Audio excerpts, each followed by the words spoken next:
অবশেষে কপাল খুলে গেল শেখ হাসিনার। হঠাৎ একই ঘোষণা দিল জাতিসংঘ, আওয়ামী লীগ অংশগ্রহণ না করলে নির্বাচন অংশগ্রহণমূলক হবে না। মহাবিপদ ইউনূস এবং তার সমন্বয়ক উপদেষ্টারা।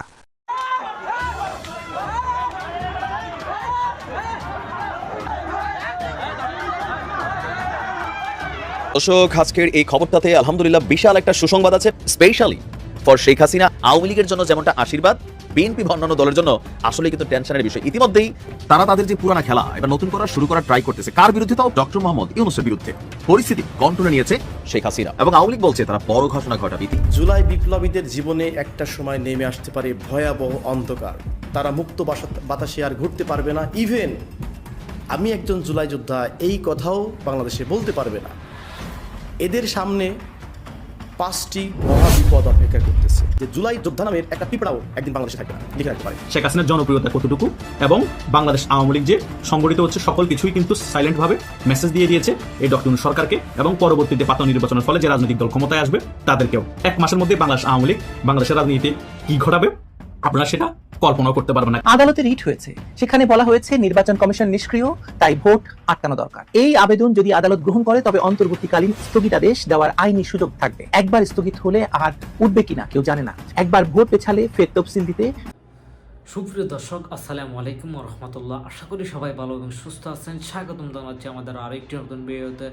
সুপ্রিয় দর্শক, ভিডিওর থাম্বনেল, টাইটেল, ভিডিওর কিছু অংশ বিশেষ দেখে আপনারা ইতিমধ্যে ধারণা করতে পেরেছেন আজকের ভিডিওটি কতটা গুরুত্বপূর্ণ। সুপ্রিয় দর্শক, তাহলে চলুন আমরা সেই অংশ বিশেষগুলোর বিস্তারিত আলোচনা দেখে আসি। তার আগে আপনাদের প্রতি আমাদের একটা ছোট্ট রিকোয়েস্ট, যারা আমাদের চ্যানেলে এখন নতুন, চ্যানেলটি সাবস্ক্রাইব করবেন এবং যারা ইতিমধ্যে চ্যানেলটি সাবস্ক্রাইব করছেন আপনাদের অসংখ্য ধন্যবাদ। তাহলে চলুন আমরা কথা না বাড়িয়ে বিস্তারিত আলোচনাটি দেখে আসি। জুলাই বিপ্লবী, এই জুলাই বিপ্লবীদের জীবনে একটা সময় নেমে আসতে পারে ভয়াবহ অন্ধকার। তারা মুক্ত বাতাসে আর ঘুরতে পারবে না। ইভেন আমি একজন জুলাই যোদ্ধা এই কথাও বাংলাদেশে বলতে পারবে না। এদের সামনে 5টি মহাবিপদ অপেক্ষা করতেছে। এই 5টি বিপদ যদি চলে আসে, মানে 5টা যদি ফুলফিল হয়ে যায়, তখন দেখবেন যে বাংলাদেশে জুলাই যোদ্ধা নামে আর কেউ পরিচয় দিবে না।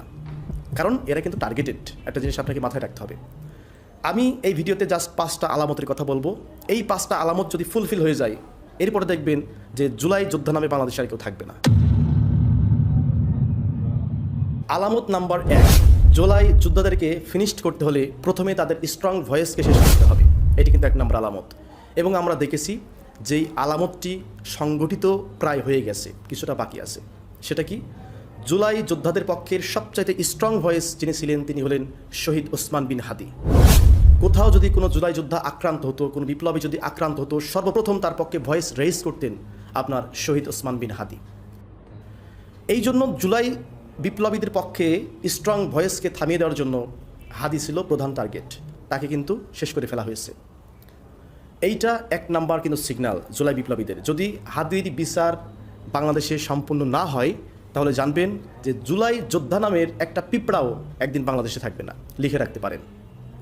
এরপর 2 নম্বর জানাবটা, এটাও কিন্তু বাংলাদেশে ঘটে গেছে। সেটা কি জানেন? যে জুলাই যোদ্ধাদেরকে যদি অ্যারেস্ট করা হয় প্রতিক্রিয়া কেমন আসতে পারবে। যেমন সিলেটের মাহাদি আর সুরভির আপনারা এই যে কান্না মাখা যে চেহারাটা দেখেছেন, যে আপনার হচ্ছে কাঠগড়ায় কাঁদতেছে কিংবা আপনার হচ্ছে পুলিশের ভ্যানে কান্না করতেছে, এটা আপনারা দেখেছেন পুলিশ যখন তাকে টেনে হিসেবে নিয়ে যায়।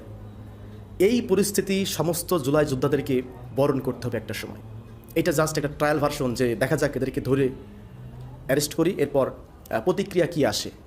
যদিও এই জায়গাতে তারা সাকসেস হইতে পারে না, এটা একটা গুড পয়েন্ট।